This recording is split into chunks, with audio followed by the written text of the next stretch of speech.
Mimi nasimama hapa kuweka wazi kwamba kuna dhulma imefanyika katika hii supplementary budget.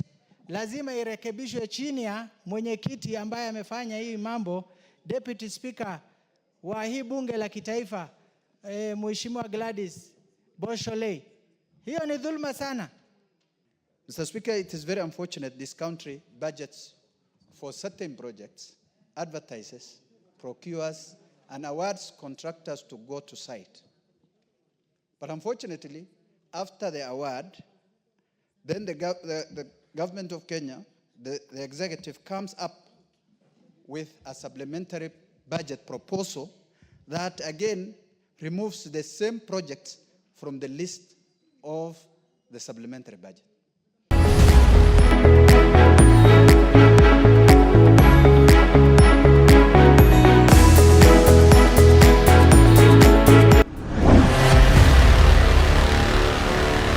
Honorable Speaker, we also note in the same supplementary about 500 million in the DCI, which is in the form of A&A, more importantly in the sector of good conduct, AFIS certificate. And I want to tell Kenyans that this is a very important critical consideration, because we all know that at some times when Kenyans apply for these very important documents, they have to wait a little bit long, because at times we go manual, at times maybe actually the certificate expires. So enabling the DCI to have an A&A will enable them to really produce the good conduct certificate in real time. Actually, they were telling the committee when they appeared that they can be able to be doing it in less than 3-4 days. So this is very much appreciated and supported. Honorable Speaker, in the same sector, there is a 5 billion Kenya shilling that goes to really in the issue of e-citizens and ITA. ITA is electronic, sorry. What is out of order? It is out of order. Mr. Speaker, it is very unfair when the chairs of the committees who sits in the liaison committee already discussed the supplementary budget. It is very fair to give other members to discuss it. It is very unfair. They are wasting time, Chair. They have done what they have done. Yes, their own thing, their own baby. Honorable. Yes. Order. Order. Order. Please, Honorable Wario, take your seat. The Honorable Chairs, Honorable Wamboka.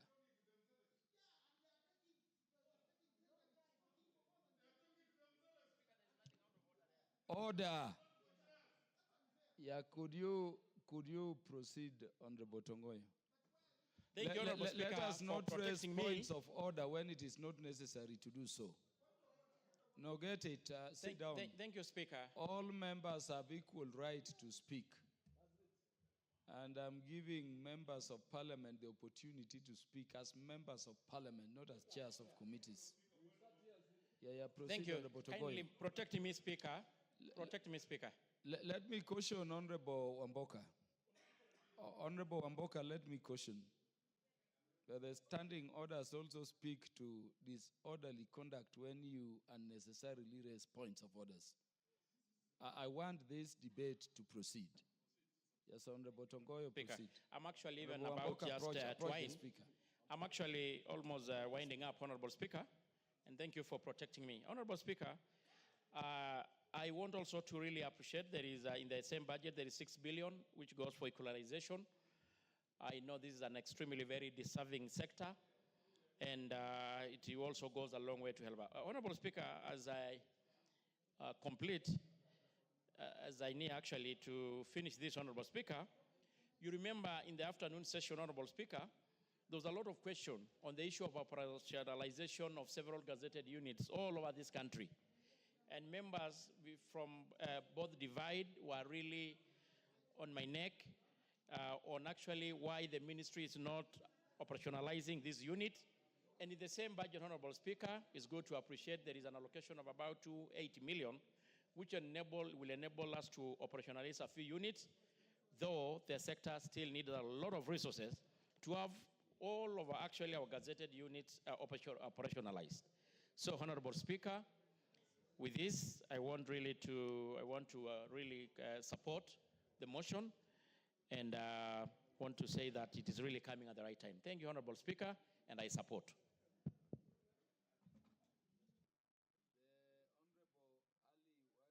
Guyo.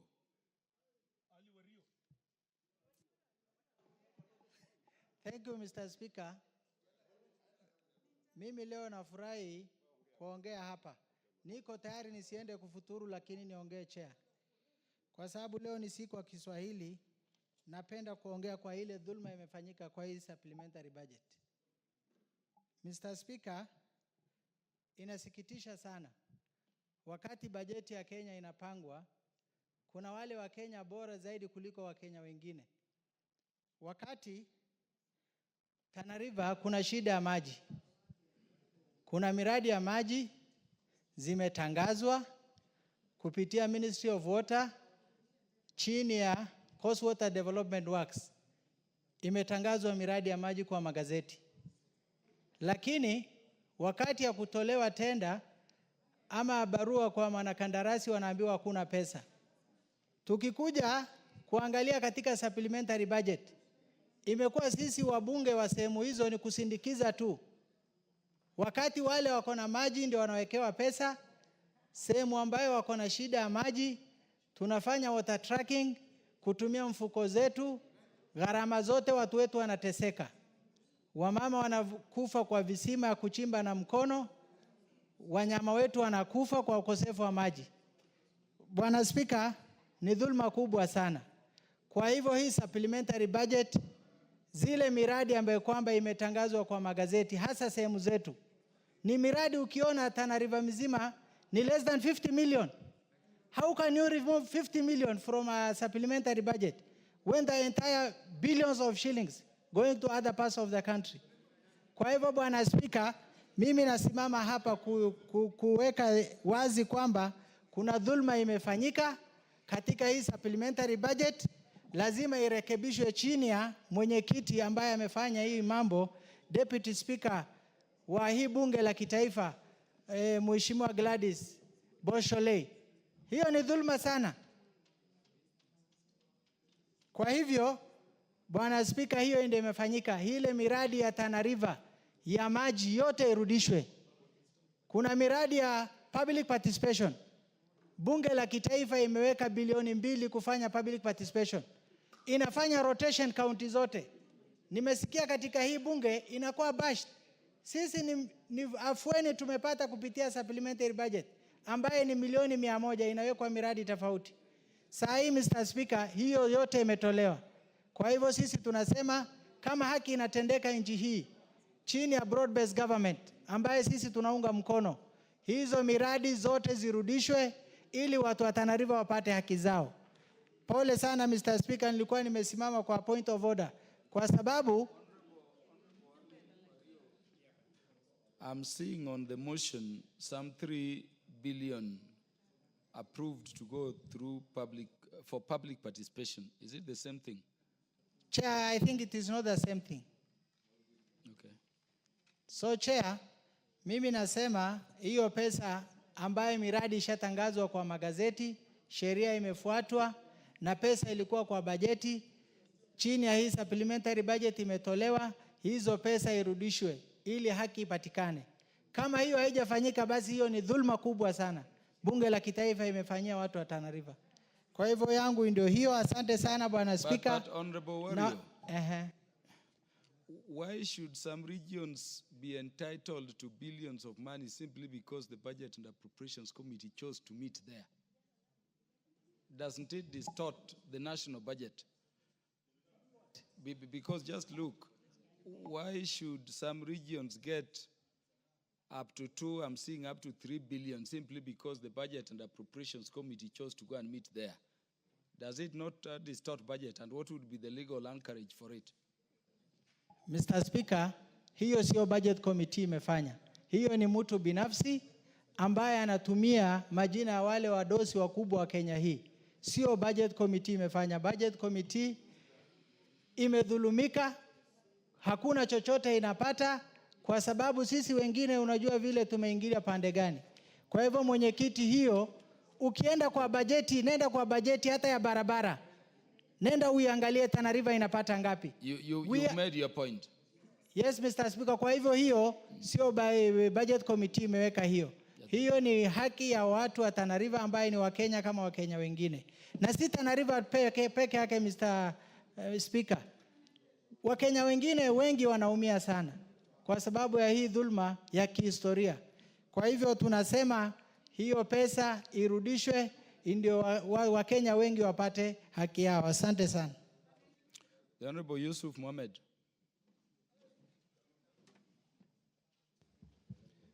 Thank you, Mr. Speaker, for giving me this opportunity. The Honorable Dr. Nyikal, you are very close to him. Why don't you let him present, then you make your contribution? Proceed. Thank you, Mr. Speaker, for giving me this opportunity to add voice to this supplementary budget. Mr. Speaker, first, I want to support partially the supplementary budget. I am saying partially because it is better than before, but it is not still showing the face of Kenya. Mr. Speaker, the supplementary budget is brought to cure certain issues or gaps that has been seen in the main budget. Mr. Speaker, it is very unfortunate this country budgets for certain projects, advertises, procures, and awards contractors to go to site. But unfortunately, after the award, then the government of Kenya, the executive comes up with a supplementary budget proposal that again removes the same projects from the list of the supplementary budget. Mr. Speaker, in that event, creates more bending bills in this country. We have bending bills in each and every sector and department in this country, Mr. Speaker. That puts the entrepreneurs, the contractors, the business people into problems by not doing business at all, or some of them even becoming bankrupt, Mr. Speaker. Mr. Speaker, the activates, 22 of them that was advertised, awarded, and contractors were sent to site. But unfortunately, to my dismay, it is not reflected in this supplementary budget. What do you expect of the same contractor who was sent to site to construct, activate somewhere in Harado, but with no budget? What will he do? He has put his money there. It was in the main budget, but not now. And probably the next budget, we will not find it. How do we cure the problems that the department are prioritizing new projects over the ongoing projects? This House needs to come up with a mechanism. Although the bending bill is the first charge of each department, but the problem is it has not been implemented. How do we force the department to implement that before they procure new projects, they must clear the bending bills? Mr. Speaker, I am in the department, I'm in the Committee of Agriculture and Livestock. We know agriculture and livestock is the backbone of this country. If we invest in agriculture, if we invest in livestock, I'm sure this country will be in a better place today. We will see our youth employed. We will see more revenues coming back. We will see more food on our table, and even lean meat on our table. But unfortunately, the government and this House are not prioritizing this sector. And this sector has been neglected completely. Nothing is going on. It was left only for the devolved county government to do agriculture, which even the resources they have might not be enough. Mr. Speaker, it is high time this House to prioritize agriculture and livestock over any other department in this country. If we want to employ our youth, if we want our people to be healthy, if we want our people to get food, if we want our people to progress. But so long we are treating agriculture and livestock like a secondary issue, then we are not going nowhere. Mr. Speaker, we budget for projects. But when we budget, there is always a delay in exchequer that affects the execution of certain projects in all departments. This clearly hinders the development of this country.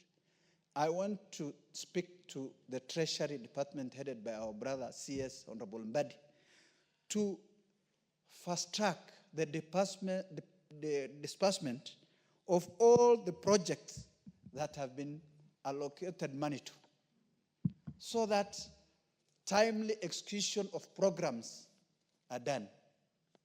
Otherwise, we will continue budgeting, rebudgeting, bringing another supplementary over another supplementary, and piling up the bending bills in this country. Mr. Speaker, I am happy today to see a new budget chair in this parliament. The first one was from Mount Kenya. This one is from Nyanza. And I expect this budget chairman to be rotational, Mr. Speaker, so that each and every part of this country feels the development of this country. It has come to the... Are you suggesting development follows the budget, Chair? Yes, I'm coming to Chair. I'm coming to that point. Yes. Chair, it has come clearly that the budget chair has the prerogative power to allocate billions of money into his constituency or his county. To cure that kind of mismanagement, to cure that kind of injustice, to cure that kind of inequality, I suggest and propose that the chair committees should be rotational and each region should be given a chance to serve in that docket, so that we feel if we are part and parcel of this country. Mr. Speaker, I come from northern Kenya and the Asal areas. If you see, it is the only first time I can see a budget that has at least some considerations in northern Kenya, thanks to the broad-based government, which I believe has brought the inclusivity and the fairness in this country, Mr. Speaker. Mr. Speaker, to finalize my thoughts and to conclude my debate, I want the next budget committee to kindly consider each region. I don't know how budgets are done in this committee. I am part of parliament. I am a member of parliament. I know how it is done, but it is not done the way it is required to be done. Nobody is following the law. If you see the Department of Water, you will not find one project from from my constituency, in one project in my constituency. Equally, go to energy, see somewhere else. How do you expect me to run up and down to each and every department, to see each and every committee to request for projects? I have written over 55 letters to both the committees and the departments to include projects in my constituency. But it becomes, you will see, when you are told we will do, and the budget is brought in front of this house, you will not find one even single project. Anybody who can honor his word. How do we cure this, Mr. Speaker? We, as members of parliament, we are the ones who are supposed to appropriate budget. But what are we doing it? Are we doing it the right way? So with those few remarks, thank you, Mr. Speaker, for giving me this opportunity. I don't appear to see Honorable Tom Odege in the House. The Honorable Dr. James Nikal. Thank you, Mr. Speaker. For the avoidance of doubt, I go with the list of requests except for exceptional cases. Thank you, Mr. Speaker, for giving me this opportunity. Mr. Speaker, I rise to support the second supplementary budget estimate for this financial year. And Mr. Speaker, I do so because it does address or attempts to address major issues in the health sector that are of great concern to me.